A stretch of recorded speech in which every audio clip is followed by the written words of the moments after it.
I'm planning a trip with your grandparents, I said. What about you? Do you have any plans? I called my son Anthony after my in-laws invited us on a vacation. I have practice, so you all should go and have fun. But isn't this trip a bit out of the ordinary? Are you okay, Mom? I'll manage. I'll bring you back a souvenir. Work hard at your practice. Ensign, under my influence, has always been into marathon running. He even got into college on a running scholarship. He studies at a nearby university but stays in the dorms to save commuting time, coming home only during long holidays. I knew he couldn't join the trip, but I thought I should at least ask him. His response was exactly what I anticipated. My name is Flora, a 46-year-old working woman. My husband, Steve, is 4 years older and was once my boss. He's competent, and I respect him. After our marriage and the birth of our son, we built a happy family. Yet somewhere along the way, our relationship began to break down.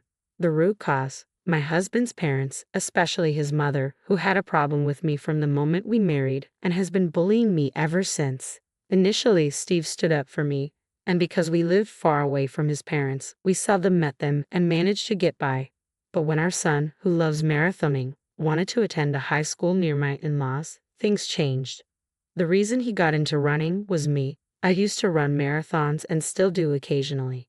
It made me happy to see him take an interest in running just like me, so I convinced Steve to move closer to the high school my son wanted to attend. Steve applied for a transfer at work for our son's sake, and we moved. My son was recommended for his university from this high school, so I think it worked out well. Go get the rental car tomorrow morning and pick up my parents on your way back, Steve said the day before our trip. This left me confused. Huh? Why am I the one renting the car? What are you going to do? I'm tired from work, so I'll sleep until the last minute. Once you pick up my parents, come back, and I'll take over from there. It's in the same direction as our destination anyway. I could understand what he was saying, but if anything, I was more exhausted. Despite working similar hours, I was the one taking care of all the housework. When I think about it, we used to split the household chores equally. However, ever since we moved closer to his parents, they've been visiting us frequently. When his mother saw Steve doing housework, she vehemently opposed it. Housework is the wife's job. It's not something the breadwinner should do. Isn't that right, Flora? Overwhelmed by her intensity, I initially nodded in agreement. This continued until Steve eventually stopped doing anything around the house. It was partly Steve's fault, but I believe the main cause was his mother. Moreover, Steve started to echo his mother's sentiment, saying, "I am the breadwinner," every now and then. By that time, it was too late for me to correct the situation, and I didn't even feel like trying anymore. Steve changed drastically over the past few years. His work performance seemed to have declined, and he frequently vented his frustrations on me. However, I realized that arguing back was more trouble than it was worth, so I decided to simply accept things as they are. That's the least stressful way for me to live. There were times I considered getting a divorce, but when it came time for our son's college recommendation, I feared it could disadvantage him if we were a single-parent family, so I couldn't go through with the divorce. Instead, I tricked my mind into believing I was taking care of a dog, not a person, and surprisingly, it did relieve some of my stress. So I began to feel like it wasn't worth expending my energy on getting a divorce, and that's how I've arrived at where I am today. The reason I agreed to join this trip was because it was to a resort that I absolutely love. I knew I could thoroughly enjoy myself even if I ended up doing things alone. Heck, I was even ready to do things separately from my in-laws and husband. Perhaps I was invited mainly because they needed someone to share the driving, but both my husband and my father-in-law can drive, so it'll work out one way or another. Anyway, I played along with the notion that our pampered pooch was being demanding again, went to get the rental car as my husband instructed, and headed to my in-laws' place. "Flora, you're late. Is that the car for today? You should have rented a bigger one." "Well, it's better than your tiny car at least. The car we usually use is the one I bought since I drive to work. I assumed I would be the primary user and I pay for it myself. We don't go out of town often, so I thought a small car would be just fine. I loved its interior design and color, so I bought it. Yet my husband would take it without asking and even let his parents ride in it. My in-laws complained about the car being small and looked down on me as if I could only afford a small car. I thought they could just use my father-in-law's car for the trip. However, he didn't like others driving his car and didn't want to drive it himself for the entire trip, so we ended up renting the car. Even so, I wasn't consulted about any of this. I just found out that I would be the one to pick up the rental car and drive it, with them in the back seat the whole time. It made me want to tell them to drive themselves. In a word, they are tiresome. In the end, my husband, who had said he would take turns driving, slept the entire time. My father-in-law didn't want to drive unless it was his own car, so I ended up driving all the way to our destination. With my husband asleep, my father-in-law kept criticizing my driving. He would say things like, "You could have turned left there, even though an oncoming car was obviously approaching," or "Why didn't you go, even though the light was turning red?" It was nothing but unnecessary stress. My mother-in-law joined in, saying, "Flora, your driving is as bad as ever." I didn't want to be criticized by a woman who can't even drive. At least I'm better than my father-in-law, who, as far as I know, has crashed his car at least 5 times. Despite being told he should surrender his license before causing a major accident, my mother-in-law kept insisting it was just bad luck and that he is a good driver. Well, I didn't want to ride in a car driven by my father-in-law anyway. I don't mind driving, but I'd appreciate it if they could stop interfering all the time. Upon reaching our destination, my husband finally woke up. Since we had been in the car all day and were tired, we followed my in-laws' wish to spend the day relaxing in the hotel, so we didn't go out. I enjoyed myself by swimming in the pool and exploring the hotel. It was a fulfilling time. After having dinner and going to the spa, I returned to find my husband already asleep. I didn't know what my in-laws were doing in the next room, but they were probably asleep too. I had a beer in the room before crawling into bed. I woke up in the fresh morning air. My husband was still asleep, and with some time until breakfast, I decided to take a morning stroll. But when I came back, the unthinkable had happened. Upon entering the room, my husband was nowhere to be found. Shocked, I scanned the room. His luggage was also missing. I stepped out and rang the doorbell to my in-laws' room next door, but there was no answer.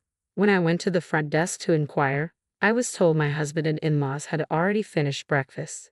Though they had told me breakfast was at 8:30, it seems they actually reserved it an hour earlier, exactly when I had gone for my walk. On top of that, I was left to check out. Did that mean my mother-in-law's offer to pay for our stay was a lie? With no other option, I paid for both rooms and left the hotel. Of course, there was no car. As I was pondering what to do next, my cell phone rang. It was my mother-in-law. "Where are you now?" When I asked that, my mother-in-law started laughing. "We're having quality time as a family since we're on vacation." "Oh, is that so? Well then, why didn't you just come as 3 from the start instead of leaving me behind?" "Well, you wanted to come here, didn't you, Flora? That's why we brought you along." I remembered mentioning how I wanted to visit this resort a while back, while watching TV with my husband. Is that what he remembered?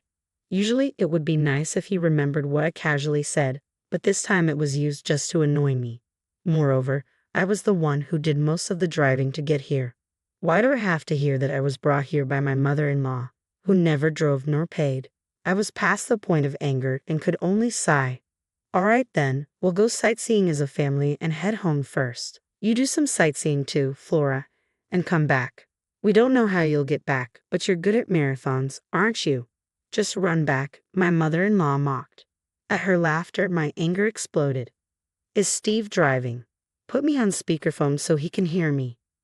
When I said that, it seemed my mother-in-law switched over, and I could hear my husband's voice. "Good morning. You wanted to come here, didn't you? Take it easy today, but remember there's laundry from the trip to be done. Make sure you wash it by tomorrow morning." He sounded cheerful. I had no more feelings for him. "Do your own laundry." "Hey, that's no way to talk. I'm the breadwinner, and telling you to take it easy today. You should be saying thank you." "Oh right, the breadwinner. But don't worry, this is the last time we'll see each other. Well, all you've really seen of me is me sleeping." "What do you mean? We need to come home today. There's laundry and house cleaning to be done." "Yeah, that's why I'm not going back." "What are you talking about?" His voice was shaken. "I'm getting a divorce. You told me half a year ago, didn't you, that you met your soulmate, your childhood friend, and you were going to marry her? You reunited when she moved back to your hometown, right? The childhood friend who had divorced. Remember you showed me the divorce papers?" "About 6 months ago, I confronted my husband because something felt off, and he came clean. He had met his childhood friend and decided she was his soulmate. He wanted to divorce me and remarry her, She had a middle school-aged child and was struggling as a single mother, and he wanted to support her.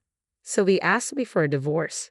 Truthfully, I had lost my feelings for my husband, but I wasn't quite ready to say, "Okay, let's get a divorce." He gave me the pre-filled divorce papers, but I didn't agree to divorce.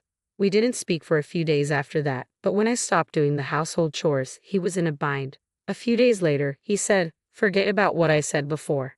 Well, I couldn't just forget it, and I started gathering evidence of his infidelity. Could it be that Steve planned this trick to get on my good side? I mused. The conversation happened about 3 months ago. It was right after you quit your job, I said. Surprised voices from my in-laws on the other end of the speakerphone echoed. This must have been the first time they heard about their son quitting his job. When you said you were quitting your job, I told you it would be hard to get a new job. And I disagreed with your reason, right? I recalled you said that you were an excellent worker and would find a new job right away, but you only found a part-time job. I wonder when you'll find a proper job. My husband was driving and staying quiet, so I took the opportunity to spill everything. I've been coping with stress by imagining you as a dog, but then I thought I might as well get an actual dog, I declared. So I'll submit the divorce papers. Enjoy your family vacation. My in-laws were calling my name in shock, and my husband was trying to say something, but I cut the call without paying any attention. I decided to enjoy sightseeing before heading home. When I explained the situation over the phone to my son, he said, "I told you." "Well, if you're divorcing, that's fine," Anson said. His reaction was lighter than I expected, given he knew the situation. After returning from the trip, I didn't go home. I had been keeping mine Anson's belongings in a self-storage unit, ready for any situation. With only the bare necessities with me, I dragged my suitcase to a real estate agency. The sales representative, a woman of my generation and someone I'd had drinks with a few times, greeted me. Over those drinks, I'd often complained about my husband and in-laws and asked her to always keep an eye on available properties just in case. That day, I signed a contract for my own place. Feeling relieved, I decided to submit the divorce papers at City Hall. The divorce was granted without any issue. Finally, I returned the countless calls my husband had made. "Hello," I started. "The divorce papers have been accepted. We are now officially strangers." My husband's panicked voice echoed through the phone. "Are you serious about the divorce? I broke up with her. Now there's only you. You didn't like me looking at other women, right? Now I'm only looking at you, so come back without worries." But all I felt for his words was revulsion. What are you talking about? I never intended to please you in the first place. And you didn't break up with her, did you? You were dumped because you couldn't find a job and had no money, right? It turned out that my husband's mistress was a friend of the sales rep who had introduced us to her new place. Talk about a small world. She had been listening to complaints about my husband from the mistress who claimed to be his current girlfriend. Apparently, after he quit his job and started working part-time, she saw no point in being with him and broke up. But a fling is a fling. I'm definitely going to demand compensation. Compensation? I told you, we broke up. Now there's only you. I could only sigh at this point. So you're saying that now that you're single, you're thinking of having another affair? I don't care what you do, but I'm done being exploited. You didn't even notice that your stuff at home was missing because you didn't care, did you? I'm not going back, so throw away what you don't need. With that, I hung up the phone. Even after that, my ex-husband kept calling me, and even my former in-laws reached out. But of course, I'm never going back to that house. My ex-husband still hasn't found a job, can't pay the rent, and has moved back in with his parents. My ex-father-in-law is still driving dangerously and recently crashed into a neighbor's fence with my ex-mother-in-law in the car.